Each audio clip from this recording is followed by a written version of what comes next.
Hello, YouTube. My name is Alan, and it's that time once again. Let's talk metal. For this episode, I'm focusing on an obscure band from Lubbock, Texas. They were first known as AXXE and later changed their name to Impeccable. And I'm covering them simply because that they made some outstanding music in kind of a 70s hard rock vein. Want to give you a chance to check out a few clips of that, as usual. Talk about them for just a bit. So yeah, the band was AXXE. It's spelled AXXE. This is a reissue of their single from 1979. Came out of Lubbock, Texas, a city I've spent some time in. Best known for giving the world Buddy Holly in terms of their rock and roll cred. Lubbock is out in West Texas, kind of up towards the Panhandle. It's in maybe 2 hours south of Amarillo. You're definitely kind of getting out of that, really open area. You're 6 hours or more west of Dallas at that point. Nevertheless, I enjoyed the time I spent in Lubbock. Didn't know anything about AXXE when I lived in the area. They're, as you know, not a household name, so unsurprising that nobody ever brought them up when I was in the city. Didn't know about the single until years later when I was collecting obscure underground heavy metal singles by US bands. Got a chance to hear this single. I have no idea how. Somebody probably posted MP3s of it online, and I was instantly blown away. I thought they had an amazing sound. And so I figured, yeah, I'd like to get a copy of that single. How hard could that be? More on that later. But for starters, since this is, yeah, probably new to most folks, let's not bury the lead. Let's check out clips of the single right off the bat. First off, one side has a song called Rock Away the City. And that's what we'll begin with. Rock Away the City from AXXE.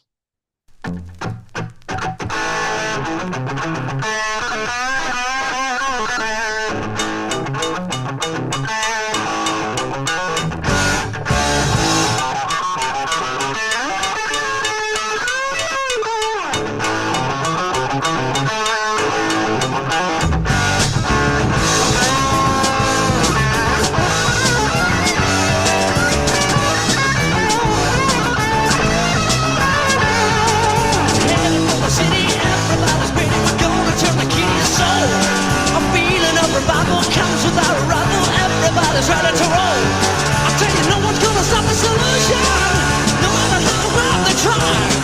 We're rocking in a state of confusion. Babe, don't let it pass you by. Everybody's looking for action. Ignoring what's wrong or right. So we're looking for some quick satisfaction. And you know, well, you know, yeah, you know, we're gonna rock away the city tonight. All right, so there you have a pretty good idea of what AXXE is going for. Kind of a high energy, very guitar driven 70s hard rock. Leaning into the cowbell a little bit there, maybe. I don't think we need any more cowbell on that one. But it kind of works in the context of the song. Really good number. Really highlights the talents of their hotshot guitarist named Darren Welch. A little more on him later. Let's check out the other side of this as well. That song is called Through the Night.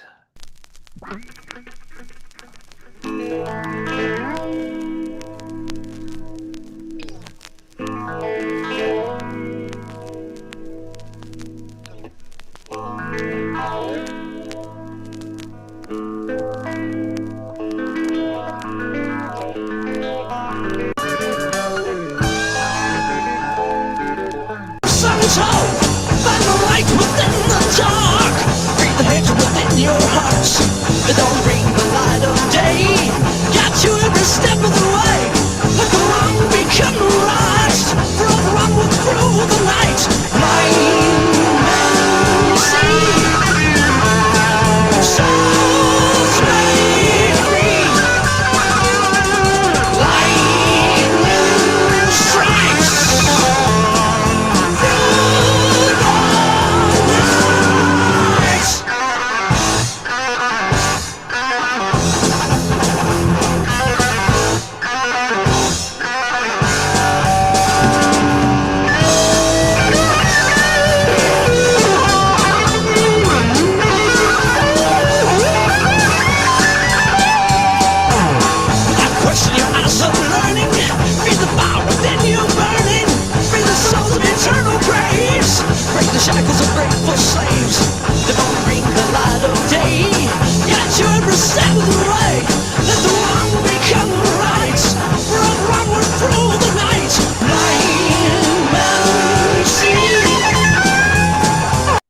right, so there's a good taste of Through the Night.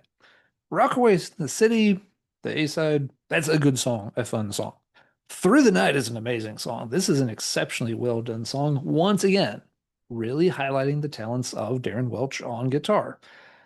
I don't know this for a fact. I will bet some amount of money that he was influenced by UFO and Michael Schenker. Has a little bit of that same emotive style of guitar playing, really hot lead licks, but they're not sterile sounding. Very, very good at conveying emotion, something that, yeah, Schenker always really excelled at. So this is the only thing Axe released, this one single in 1979, but it wasn't the end of the band's history. There's another chapter to it we'll get to in just a second. As I said, I heard clips of this sometime late 2000s, maybe very, very early 2010s, and yeah, it went on the want list right away. Didn't realize what a pain in the ass it was to find. At that time, it was an exceptionally rare single and had a fair number of folks who were looking for it. A few more copies have turned up over the years. If you look on Discogs, I think it says something like 19 people own it. I never know what to make of that number. I mean, anyone can claim to own anything. Did you guys know I own three Lamborghinis? You just don't see them in the video because I shoot them inside. They're in the garage. Prove me wrong. Yeah, I can claim to own anything. I don't know how much those Discogs numbers mean or don't mean. I do know that the Axe single is exceedingly rare. And the funny thing with it, again, this is just a reissue. It's done in recent years. It showed up at the local record store. I was flipping through the singles box and was just like, seriously? You have the reissue of the Axe single? Well, yes, I will give you $12 for that.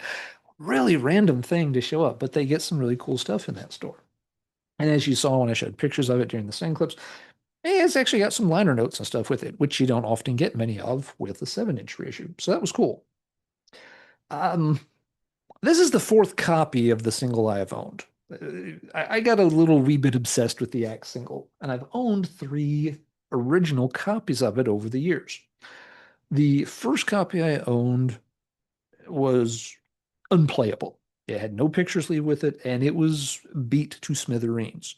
And that was made very clear when I got it from the person. I paid the very, very little. They're like, look, this probably isn't even going to play. I wouldn't even bother selling it, except it's exceedingly rare. I paid a few bucks for it. I don't know, it may have been like $5 or $10, just because I wanted to see what the damn thing looked like so I would know what to look for while hunting for it. I had never even seen a picture of it at that time. So yes, I gave $5 or $10 for a copy, tried playing it once on an old turntable. The A side mostly kind of sort of played with a lot of noise. The B side, yes, you could not play it. There were way too many skips and stuff. But it at least showed me what the heck it looked like. What did it look like? Well, it looks like this. It was on a label called Impulse Records, red label, black print, some lightning bolts. So I'm like, okay, I know what to look for. Some years later, found a second copy in playable condition, still no picture sleeve, and picked that up for a reasonable price. The really beat up copy I have, I am pretty sure I just gave that away to a collector friend over in Europe. He was kind of in the same boat I had been. So I was like, I just kind of want it as a placeholder, even if it doesn't play. I'm like, I don't, it wasn't a trade. I'm pretty sure I just sent it to him for free. Or maybe we're doing a trade and I added it for fun. Just like, here you go. I just upgraded this copy. It's not going to play for you, but it at least looks kind of cool. Yeah, he was happy to have it. But I still kind of wanted a copy with a picture sleeve because when you collect singles, most people who collect singles are sick little picture monkey sleeves. The monkey's got to have a pretty picture to look at while the single sits there and rotates at 45 RPMs. So I kept my eyes out, and eventually I did manage to get a copy with the original picture sleeve. This was not a cheap item. I'm not going to say how much I paid for it, but it was not cheap. Again, it's a very rare and hard to find artifact.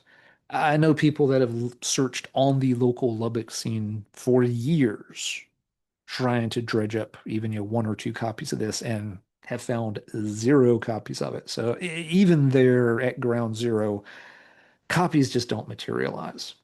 But I did eventually have one. I liked the single enough that I was willing to spend a bit on it. Here's the back of the picture sleeve. Uh, right there, third one down, listed. Yes, Darren Welch with the guitar slot. And again, I think he's a big selling point for the band. Several years ago, Darren Welch was still active and still playing. He had a Facebook page with some videos showing him, with more recent performances and stuff. Yeah, again, I don't have a Facebook account. I can't easily find or see things on Facebook, but somebody had told me he was on Facebook. I asked my wife, she was able to pull it up. She does a little bit of Facebook stuff here and there. And yeah, it's kind of cool. He was still around and still active. He's an exceptionally good guitar player. So yes, this was, the third copy of the original AXXE single. And then I got the reissue just because it's $12. It's in the local record store looking at me. Nobody else is going to take this home and love it. So by all means, it can come here and I will love it too. As I said, AXXE eventually did have a part two to their history. Later in 79, after the single came out, they changed their name to Impeccable. AXXE is an acceptable hard rock heavy metal name, but yes, let's be honest, it's a bit generic. Impeccable, that's a strange name for a band. Found out years and years later, they got the name from Budgie, one of the Budgie albums from like maybe 77 or so. I want to say it's the sixth Budgie album. It might be the seventh, is called Impeccable, but they spell it Impeck, P-E-C-K, like a bird pecking at something, because the band's name is Budgie and there's this whole bird thing going on. So you get the joke. This band spelled it just Impeccable, I-M-P-E-C-C, the way the word impeccable is spelled in the English language. I think it is awesome that they picked their new name from Budgie. Budgie's a cool band, underrated, doesn't get enough attention. At the same time, there might have been something in the Budgie catalog that would have worked better than Impeccable. And it's just kind of a strange name for a hard rock band to go with. On the one hand, you're thinking, does that sound really heavy? Somebody could think also it sounds slightly conceited. I don't know. I'm not nuts about the name Impeccable. I am pretty nuts about the music. They only released one thing under Impeccable, and it came out later in 79 as well. And it was a full album, but it's a live album. It was literally just called Live on the Rocks.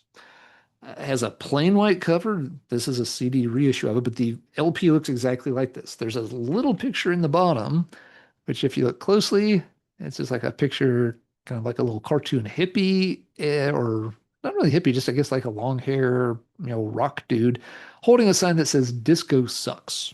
So it kind of dates it there to late 70s for you. But yeah, same guys, Darren Welch still on guitar, same vocalist, and you get a full track list. Now you're thinking late 70s live album recorded at some random place in Lubbock, just as an independent release. What does this sound like? What kind of sound quality are we talking about? Amazingly good. I don't know who the heck they had recording it or engineering it or whatever, but they really knew what the heck they were doing, and it has a great sound to it. And you get all these other songs that are in the vein of what you heard on the single from earlier in 79. And there are some stellar pieces of music on here. I want to play clips from two of my personal favorites so that you just get a little more taste of what the band was doing. First off, we'll do a clip from Traces of Time. And as usual, I may skip ahead in the track if we hit like a long, interlude section. But here's a little bit of the Traces of Time. That's what we like to do for you.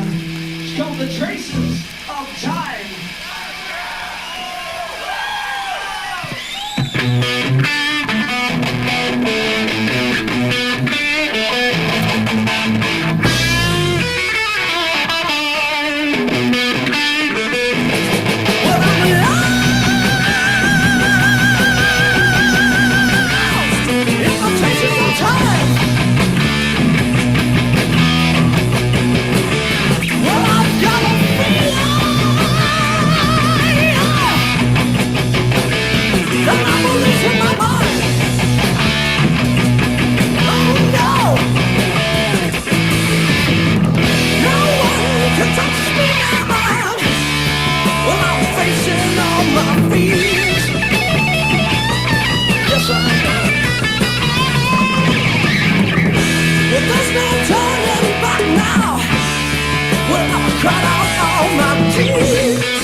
All right.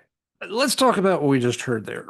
If that guitar work doesn't make you want to run out and buy a copy of this, I I can't help you. He is making that thing walk and talk on the guitar. Love his style. Again, extremely emotive, tons of heroic stuff going on there, but it fits within the context of the song. And after you have that gnarly guitar part to kick it off, then you have that big riff, and the vocalist comes in with that big high scream, but under control. That's just really, really well put together. Vocalist's name is Don Allenson. I've heard people compare him to Geddy Lee. I guess I can see that. I've never been a huge Geddy Lee fan, but I really do like the way Don sounds on this AXXE and Impeccable material. Traces of Time, just a fantastically great song. It's not even the best song on the album. For my money, the next one I'll play a clip from is the Showstopper. This one is called Seashore.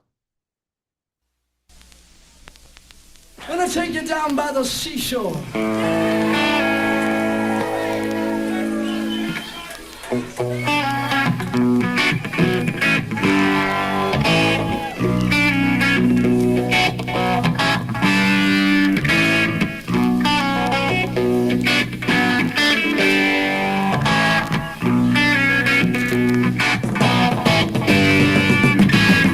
Departing on a voyage from this land of waste, to find me out of pleasure, taste like sweet and taste, to feel upon my face, the ocean stinging spray, to feel its icy fingers got me on my way.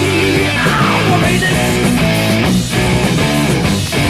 I'm done with the seashore. I've already found out what my life is for. I'll rock the weekend, see, I know it's not too late. Lady luck is mine and she'll decide my fate.